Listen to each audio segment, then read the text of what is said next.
Just introduce yourself to the board, please. So I'm Varun Singhal. I belong to a business family, and because of that, I took commerce as my school subject. After that, I tried to put my hand into BCom honors, taking my commerce further. But then I decided to do Young India Fellowship, which is a course in liberal arts and sciences, where we study more than 24-25 subjects in a year in philosophy, psychology, history, visual communication, painting, etc.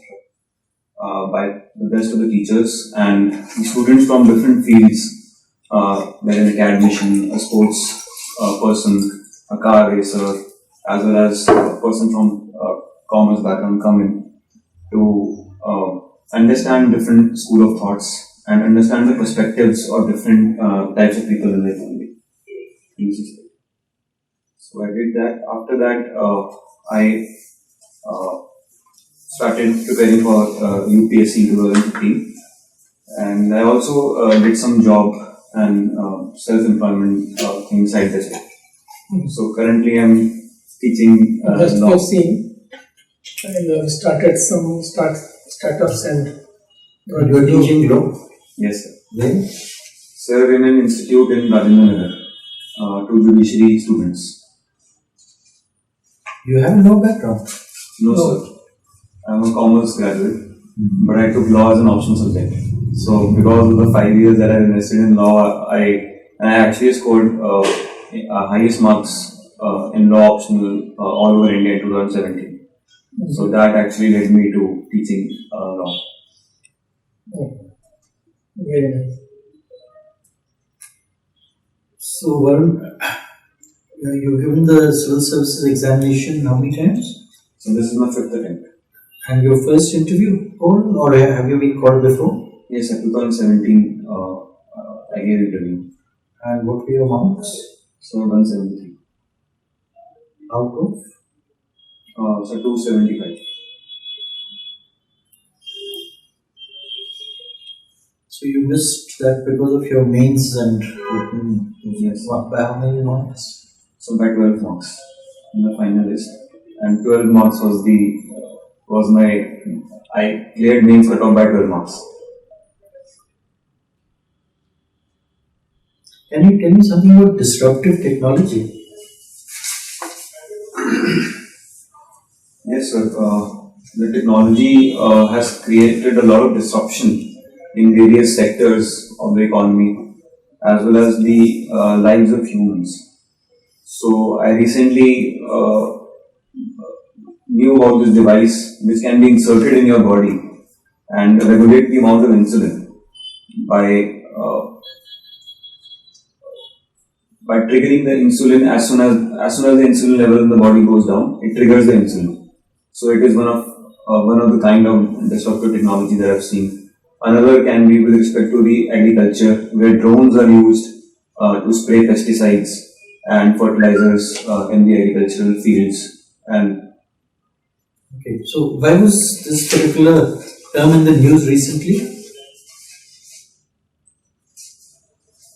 this term often appeared in the news with regards to a lot of technologies. I'm not sure what is the current perspective.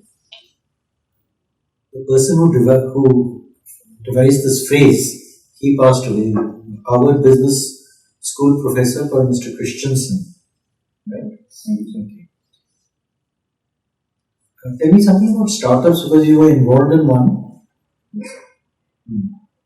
So, what is the definition of a startup in India? So there are multiple definitions of startup. As far as the government definition is concerned, it is more biased towards the technical side of the startups, and it recognizes that a startup.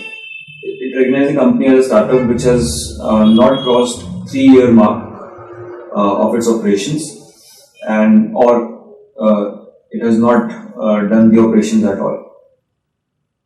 I suggest you look up the definition because you are wide off the mark. I would have expected you to have known. A startup is one which is headquartered in India, right? turnover less than 100 crores and has to be in existence for less than 10 years. And WTO, what is meant by WTO? the WTO is the World Trade Organization, It is my which tries to regulate the global trade and ease out the global trade by reducing tariffs and reduction of both quantitative and qualitative import and export restrictions. It came into being, which trade body did it supplant? The earlier trade body, which was known as GATT, G-A-T-T. In the Uruguay round, it was decided that we'll take forward it with the name of WTO and create an institution instead of just an agreement.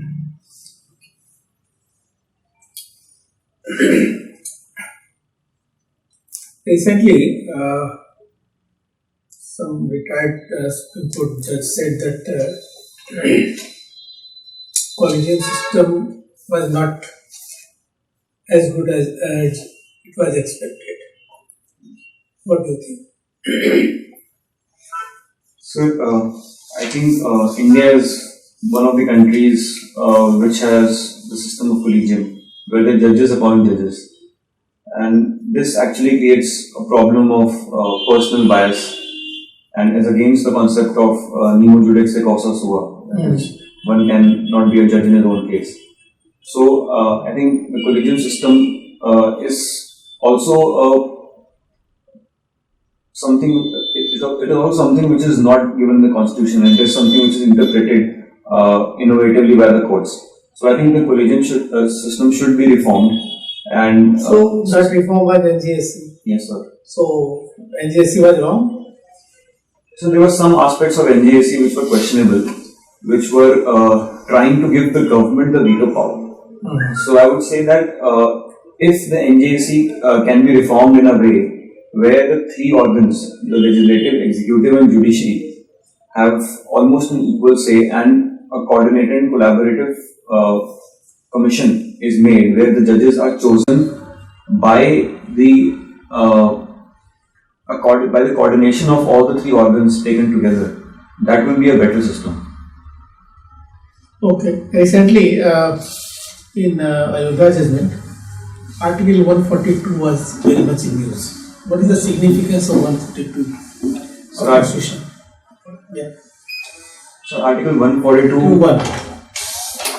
Yeah, please go ahead. So 141 and 142, Article 141 talks about the stare decisis, as also elaborated in Vineet Naran versus Union of India, and it talks about what is orbita dicta and what is ratio decidendi. That is, what is the actual judgment and what is the ancillary parts of the judgment.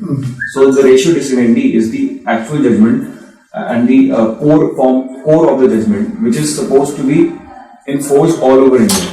Whereas the orbita dicta is the ancillary parts of the judgment. That is part of the judgment. However, it is not to be enforced in other courts. So one is this, and in 142, the Constitution talks about giving the powers to the court so as to pronounce a judgment where it can also go a step forward to provide complete justice to the parties involved in a particular case. Okay. So,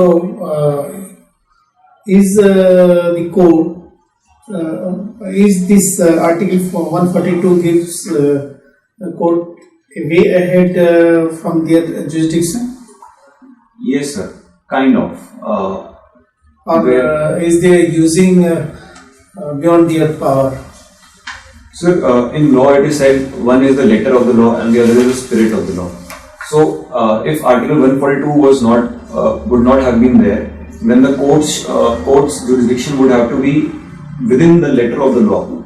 And in that particular circumstances, there might be situations where a proper justice might not be done. Whereas Article 142 tries to enforce the spirit of the law and tries to go beyond the letter of the law and give courts the power to provide for greater justice to the people. So, is this good for judiciary or law? So yes, if used with proper rule of law and principles of natural justice are followed, and judicial overreach is not done, then I think this is actually a positive thing for the judiciary. Okay. Recently, Puttu Swami judgment was also very significant. Yes, sir. So, what it tells about? So there are multiple facets of Puttu Swami judgment. One is of course the right to privacy Yeah. that they have taken as a part of Article 21 of the Constitution. Okay. The other is with respect to the overruling of the ADM Jabalpur judgment, that it has done a conclusive overruling of that. And the third is with respect to the doctrine of golden silence. So the judges said that Article 21 is actually a doctrine of golden silence, where new and progressive rights can be further put into the fundamental rights, the Part 3 of the Constitution, by interpretation of the courts and the judges. So, using internet is a fundamental right? So as of now, no. Recently, it was also discussed. As of now, I believe it's not. Okay. Yeah. What is the current growth rate, GDP growth rate? So I think it's around 4.2%. Okay. And there was some controversy about the rate is computed. It was computed a few years ago. Yes, sir. In 2015, I think the government changed the base year of GDP from 2004-5 to 2011-12. And it also included some incomes which were not earlier included. One was with respect to the MCD and urban local bodies. Okay. The other was with respect to the household incomes. And third, they also, if a company, if there is a conglomerate which works both in industry as well as a service sector, then the company will be taken as a whole as an industrial sector company and not as a service sector company. So some percentage of sector of service, some percentage of GDP of the service sector is now included in the industrial sector. Right.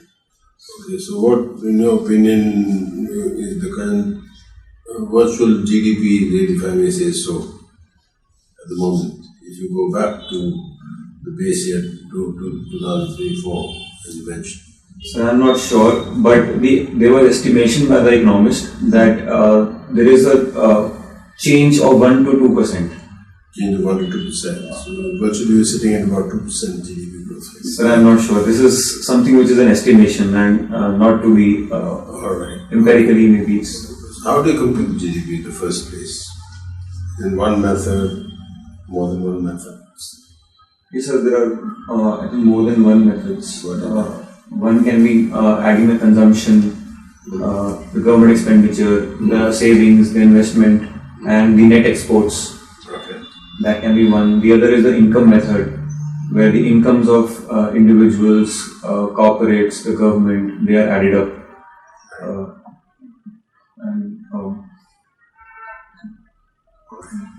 Okay. So we define Sensex. Sensex. Sir, Bombay Stock Exchange creates an index out of the top 30 companies by capitalization and put them and weighs them according to the market capitalization. So the company's market cap is weighed according to their size, and then an index is created, which is called Sensex. Okay, you said market cap according to their size. So what is market capitalization in the first place? So market capitalization is the number of shares into the price of that share Okay. On a given day. day. Right. Okay. You've been a commerce student, and we often talk about multi-level marketing, multi-level MLM, multi-level marketing. What is this concept, and how is it different from the traditional marketing that you use? So I'm not sure of the answer, but if you allow me to guess, Okay.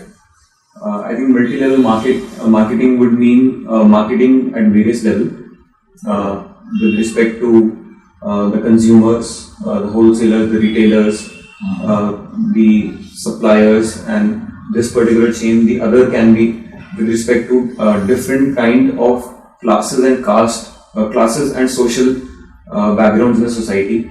So, for example, the multi-level marketing with respect to the upper class, the lower class, with respect to the incomes, the top income, higher income, lower income, with respect to the gender in the society. So then what is market segmentation? So I think the thing that I am talking about is market segmentation. Then what is multi-level marketing? I'm not sure. Alright, okay. Who are the top advertisers? You can name 4 or 5 in India today. So one is Ogilvy and Mather. The other is I know the name of the person, Prasoon Joshi. No, I'm not. I'm looking at names of the top advertisers in terms of ad spend. Okay. So I think Government of India is one of the highest top spender in terms of What marketing. is Government of India brand? Yes, sir. Government of India, it is kind of a brand that whoever is the political party that is ruling the government, they try to create a brand by inserting their faces, the faces of the person who are administering. Okay. So, any commercial examples in terms of ad spend, top advertising? So I think Coca-Cola is one of the top spender. Apart from that, Cadbury and HUL, Hindustan Unilever is one of the top spenders. Which are the top 5 brands in India? So Maruti Suzuki is one. Tata can be the one. Reliance and Jio, specifically, that's another one.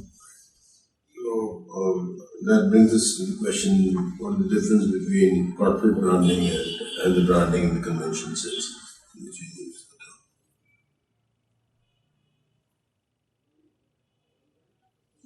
Sir, corporate branding might relate to a company's corporation, organization, the branding where which shows that the company, like CSR, is company is doing the CSR and company is good, the goodwill of the company, which shows mostly the goodwill of the company. But how does it help companies? So it helps companies by it indirectly enhances the trust of the people into the company, where the company can use the services and the products of that particular company. And secondly, it allows the company to cater better recruitments in terms of the talent into the company. Okay.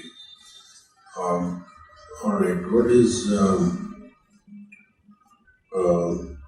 Can you name 3 large Indian conglomerates, diversified groups, and 3 examples of each of these conglomerates in terms of the businesses, 3 different businesses? So Reliance can be one. The businesses are the petrochemicals, Jio with respect to the telecom sector, and the third one can be with respect to the entertainment and the television, like Viacom 18 of the Reliance. So second can be Tata, automotive consultancy services and steel. And the third can be the Adanis with respect to the ports, oil business, as well as infrastructure development. My last question is related to what is the prevailing rate of crude oil and how do you prevailing rate of crude oil in the international market? I'm not sure of the exact numbers, but it's around $30. Well, it's too way too. I think that can take you. Okay. And which is the largest producer of steel globally? Last question. I don't know the global company which is the largest producer. I think Tata Steel is the one which is one of the most highest in India, or maybe Steel Authority of India Limited. Yeah, all right. Answer that. Thank you. Former RBI governors say we should make for India rather than make in India. Why did he say that? So maybe the reason could be the low consumption in the economy. So one thing can be low consumption in the economy where the consumption needs to be driven, so that people are making products which are consumer oriented for the Indian economy. The second could be because a lot of Indian products which are there in the market are being imported from different countries, and especially China. So he must have said this because of the reason that we should at least make for us than importing for us. Any further clarification?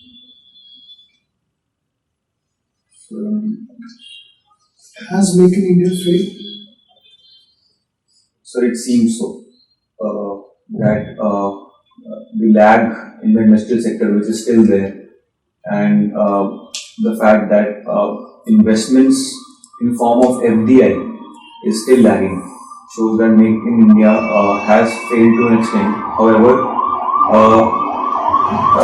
saying that it is a complete failure will be a little drastic, because right now India and the global economy is going through a cyclic turf. So that might be a reason why Make in India has not picked up. Present, is it the slowdown or recession? So I would say it's a slowdown, Not recession. not recession. And is it because of a structural reason or cyclical reason? So I think there are two parts of it. So I think more than around 60-70% is because of the cyclical reason, as we see the whole world is into recessions right now. Unemployment rate in United States is lowest in last 50 years, whereas opposite in India. It is opposite in India. So that's also because of the restricted policies of employment that Mr. Trump has enforced in the economy as of now. So one reason can be attributed to that. And yes, I understand that Indian economy has a greater unemployment, highest unemployment in the last 45 years. However, this might be attributed to the structural problems as well. Apart from that, economic slowdown within the country and the consumption aspects in the country is also to be blamed. Apart from that, the two major shocks that the economy of India actually catered to was one demonetization and the other was GST. There's also much more to play in this process. GST is most of the developed countries, they have GST. Yes, sir. GST per se is not a problem. It's not wrong. However, the timing of the GST could have been better. Like Timing or is a structure? The GST is best practices across the world. So both. One of the best practices. I would say both, because first the timing was because of the demonetization. GST was implemented just after 6 months of demonetization. So one is this. Second is with respect to the structure, that the slabs of the GST, one. Apart from that, the anti-profiteer mechanism, which is not able to work as of now. The third can be with respect to the refunds of GST and the IT infrastructure that has not picked up in the GST reforms, and the delays and the disputes with respect to the GST thing. So there are structural problems as well as the timing problem, in my opinion. Tell us something about GST. It has finally happened. So how will it impact world economy and the economy of UK? Brexit. Sir, Britain believes that when they are out of the European Union, it might give them a greater financial independence as well as economic independence to have greater relations and independent relations with the world. So first of all, it will create individual relations with the world than the collective relations that EU used to do. So one impact on the world is this. The second impact on the world would be with respect to greater diplomatic relations with the Britain, and where the diaspora is more. Indian diaspora is as such very great. India can take advantage of this particular situation and invest more in India-EU relations. Third, again with respect to India, where India is unable to forge a deal with respect to BTIA, India can create a separate deal with Britain and try to forge a deal so as to make way into European Union through the route of Britain. And as far as Britain itself is considered, they believe there is a argument that their employment will increase and they would not need to pay a huge amount of fees and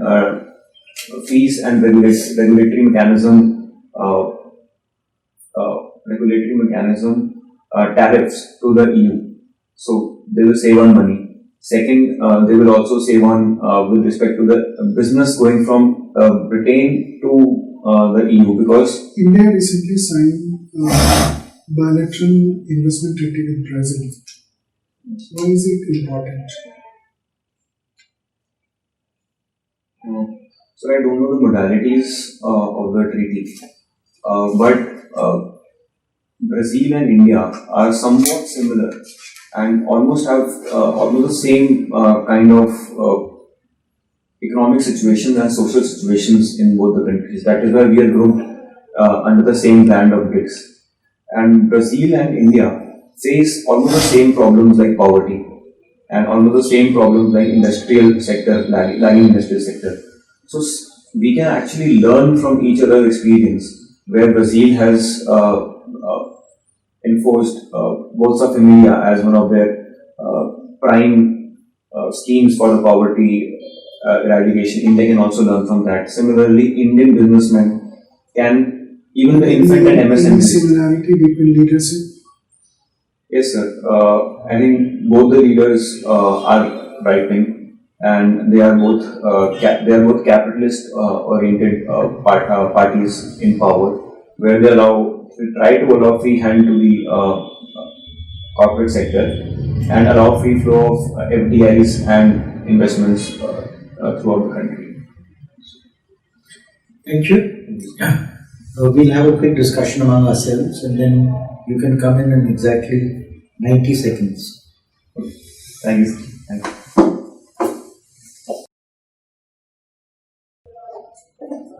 40 seconds.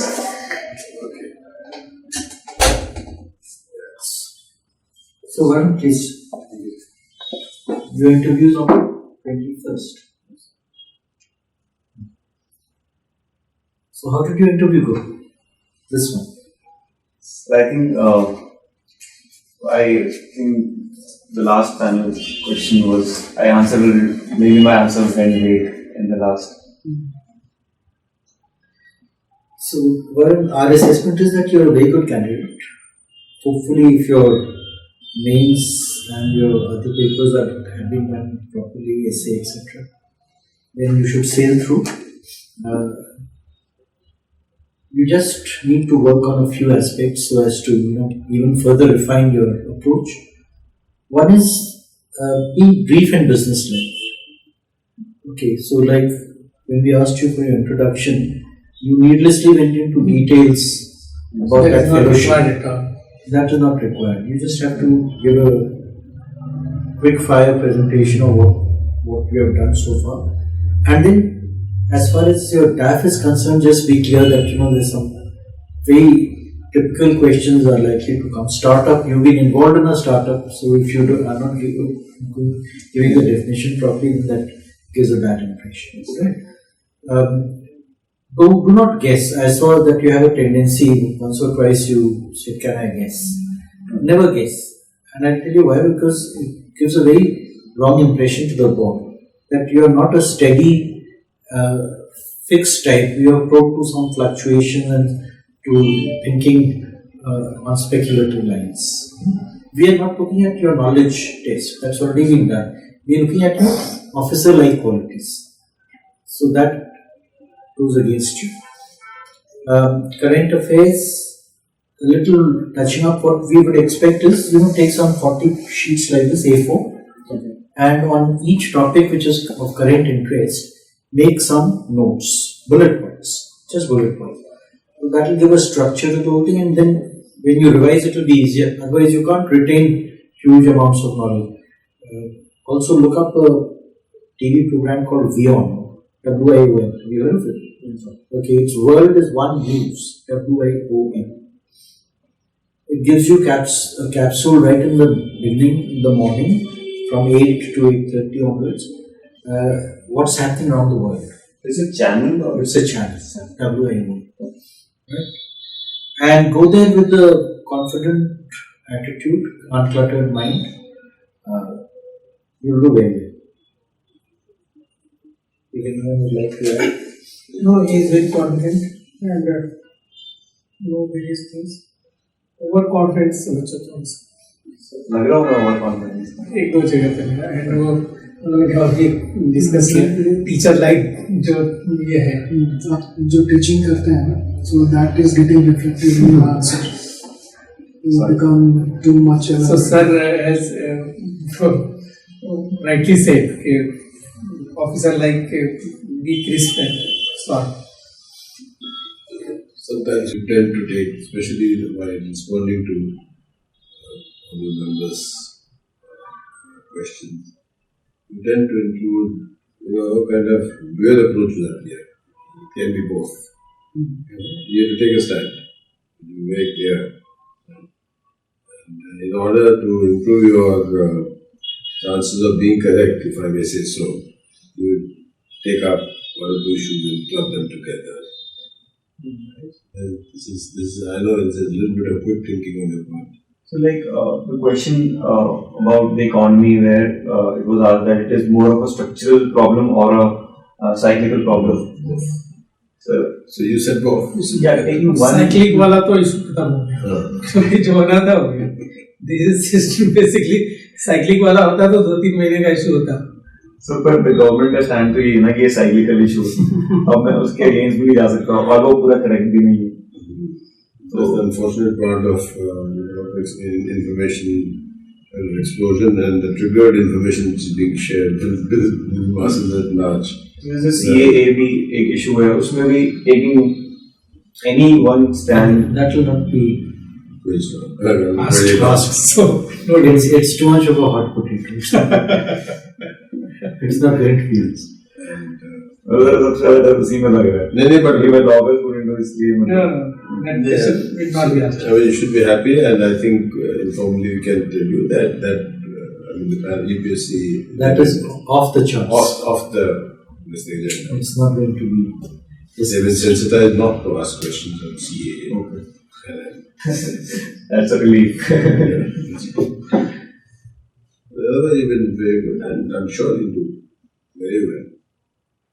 So, one last question. I actually gave another interview in the morning, and there was a lot of factual questions in the interview, like GDP numbers, then what is the exact disinvestment numbers, then what was the fiscal deficit last year? I know this year target 3.8, but what was it last year? And Where was this? The mock interview? Sir, Chanakya. Okay. So one of the scene is that you can never predict any interview. What is going to be the trajectory of the question? It can be very factual. It can be opinion based. It could be just a relaxed conversational setting. So you can never. So all you can do is stick to your guns. What you know, you know. What you don't know, you know. If it's factual that which you don't know, you don't know. Not expected to know everything. So if I have a slight idea, let's say if they ask me a number, I know that it is around 4. Should I say or should I say no? Again, I would not want to give you a rule of thumb, it depends on how sure you are, and whether you want to make that call, and you will have to make that call based on your surety of approach at that point of time. Like I think the crude oil price, I think my You have a tendency to guess. When it goes wrong, then it can have negative consequences. so I should say this, sorry sir, I Yes, don't know. it's a fine line. If you end up saying I don't know 15 times out of 20, then also it's a negative aspect, which means your knowledge base is too small. If you guess 5 times and get it wrong 3 times, then it again reflects badly. So it's a tough call. It is a tightrope walk you have to do. But guessing by saying that can I hazard a guess, that should be okay. And so one last question. There is a hobby of cycling in my life. So I actually do cycling, and I do it almost every day. And like I'm also enthusiastic about the types of cycles and the accessories. And I also follow one YouTube channels also for cycling. But sir, I don't have any interest in Tour de France or the cycling events that happens in the world. So brush up. Should I brush up, or should I say I don't follow? Once you write a particular hobby, it is expected that you'll have basic knowledge. So this is like saying that if you write that you're fond of car racing and you don't know anything about Formula One, then it goes against. They could ask, anything could come up on cycling also. In fact, I had in mind to ask you about who wrote It's Not All About the Cycle. Lance Armstrong. Learn about Lance Armstrong, the guy who doped himself. Since you are from commerce background, so general business environment, economics, marketing, and we didn't really probe you on accountancy and finance. Expect questions from those areas also. Law, of course, you're very strong. Current affairs, Current DAF, affairs. your law, of course, would be, so you're well up, but practically on everything. And you know, teaching also as your hobby. Teaching as your hobby. But this is your profession, not hobby. So I also teach my niece and nephews and the kids around me. So actually it started from there. Okay. And now after in 2019 mains attempt, I thought that I should really start earning something. And so I started teaching now. So you can say initially started as teaching and then turned to a professional lately. Yeah. That's how we get articulated. Best of luck.